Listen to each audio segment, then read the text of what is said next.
নমস্কার বন্ধুরা, ঘরোয়া হেসেলে সবাইকে স্বাগত। আশা করছি সবাই খুব ভালো আছেন।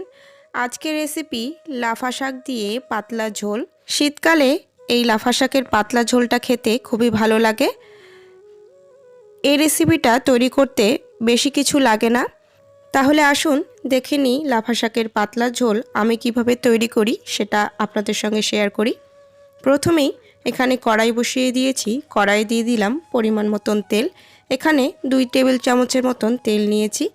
তেলটা খুব ভালো গরম হয়ে গেছে। দিয়ে দিলাম ফোড়নে কালো জিরে আর দিয়ে দিচ্ছি কয়েক কোয়া রসুন। রসুনটা খুব বেশি করে ভাজতে যাবেন না, নাহলে কিন্তু রসুনের যে গন্ধটা আছে সেটা একদম চলে যাবে আর রসুনটা পোড়া পোড়া হয়ে যাবে, সেজন্য খুব বেশি ভাজবেন না। তো এখন দিয়ে দিলাম লাফা শাকগুলো আমি বেছে নিয়েছি আর ধুয়েও নিয়েছি পরিষ্কার করে। লাফা শাকের সঙ্গে কিছু পরিমাণ আমি পালং শাকও দিয়েছি। আপনারা চাইলে এখানে শুধু লাফা শাক দিয়েই তৈরি করতে পারেন। তো এখন শাকগুলোকে আমি একটু তেলের সাথে খুব ভালো করে মিশিয়ে নিচ্ছি।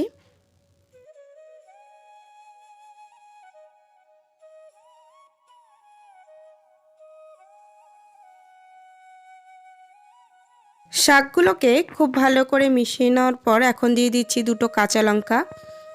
লাফা শাকের ঝোলে কিন্তু খুব বেশি ঝাল দিলে কিন্তু ভালো লাগবে না খেতে, ওর জন্য আমি 2টো কাঁচা লঙ্কাই দিলাম। এখন দিয়ে দিচ্ছি স্বাদ অনুযায়ী লবণ। আপনারা আপনাদের স্বাদ অনুযায়ী লবণটা দেবেন। দিয়ে দিচ্ছি 1.5 টেবিল চামচের মতন হলুদ গুঁড়ো। এখন লবণ আর হলুদটাকে খুব ভালো করে মিশিয়ে নিচ্ছি শাকগুলোর সাথে।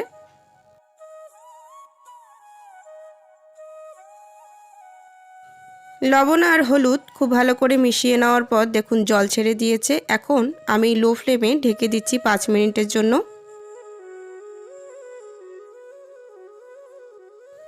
5 মিনিট হয়ে গেছে। 5 মিনিট পর আমি ঢাকনাটা তুলে নিচ্ছি। দেখুন অনেকটাই জল বেরিয়েছে। আমি কিন্তু এখানে কোনো জল দেইনি, কারণ শাক ধোয়ার সময় যে জলটা ছিল শাকের গায়ে সেই জলটাই কিন্তু বেরিয়েছে। তো এখন এই জলের মধ্যেই শাকটা সেদ্ধ হয়ে গেছে অনেকটাই। এই জলটা শুকিয়ে গেলেই আমি আর একটু পরিমাণে জল দিয়ে ঝোল করব। তো এই জলটাকে শুকানোর জন্য আমি দিয়ে দিচ্ছি একটু চালের গুঁড়ো। আর চালের গুঁড়ো দিচ্ছি যাতে ঝোলটা একটু ভারী হয়, সেজন্যই চালের গুঁড়োটা দিচ্ছি। আপনারা চাইলে এই ঝোলটাকে গাঢ় করার জন্য আর একটা পদ্ধতি ইউজ করতে পারেন। সেই পদ্ধতিটি হলো, আপনারা যখন চালটা ধোবেন ভাত করার জন্য, তখন যে চাল ধোয়া জলটা থাকবে সেই জলটা দিয়েও কিন্তু এই শাকের ঝোলটা ভারী হতে পারে, সেটাও কিন্তু আপনারা দিতে পারেন। তো দেখুন বাকি জলটাও অনেকটাই শুকিয়ে গেছে আর শাকটাও খুব ভালো করে সেদ্ধ হয়ে গেছে। আর আমি জলটা শুকিয়ে যাওয়া অবধি এভাবেই অনবরত নেড়ে গেছিলাম। তো দেখুন জলটা শুকিয়ে গেছে। এখন আমি দিয়ে দিচ্ছি ঝোলের জল। ঝোলের জলটা আপনারা আপনাদের পরিমাণ মতন দেবেন। আজকে যেহেতু শাকটা খুব অল্প পরিমাণে আছে, তার জন্য অল্প পরিমাণে জল দিচ্ছি। তো আমি আর একটু পরিমাণে জল দেব, কারণ জলটা দেখছি অনেকটাই কম কম লাগছে, সেজন্য আমি আর একটু পরিমাণে জল দিয়ে নিচ্ছি।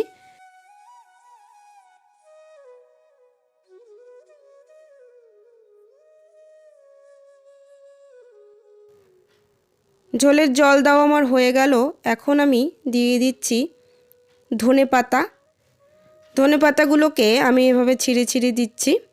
আর ঝোলের জালও চলে এসছে। প্রায় আমার তৈরি হয়ে গেছে লাফা শাকের ঝোলটা। আপনাদের এই রেসিপিটা কেমন লাগলো অবশ্যই আমাকে কমেন্টে জানাবেন, আর একবার হলেও বাড়িতে এভাবে ট্রাই করবেন। আপনারা যারা এখনও পর্যন্ত আমার চ্যানেলটিকে সাবস্ক্রাইব করেননি, তারা প্লিজ আমার চ্যানেলটিকে সাবস্ক্রাইব করে দেবেন এবং পাশে থাকা বেল আইকনটিতে অবশ্যই ক্লিক করে দেবেন, যাতে পরবর্তী যে রান্নার রেসিপিগুলো আসছে সেগুলোর নোটিফিকেশান খুব তাড়াতাড়ি আপনাদের কাছে পৌঁছে যায়। তো আজকের জন্য এটুকুই। পরের দিন আরও একটি নতুন রেসিপি নিয়ে আপনাদের সামনে হাজির হয়ে যাব। ভালো থাকবেন, সুস্থ থাকবেন। ধন্যবাদ।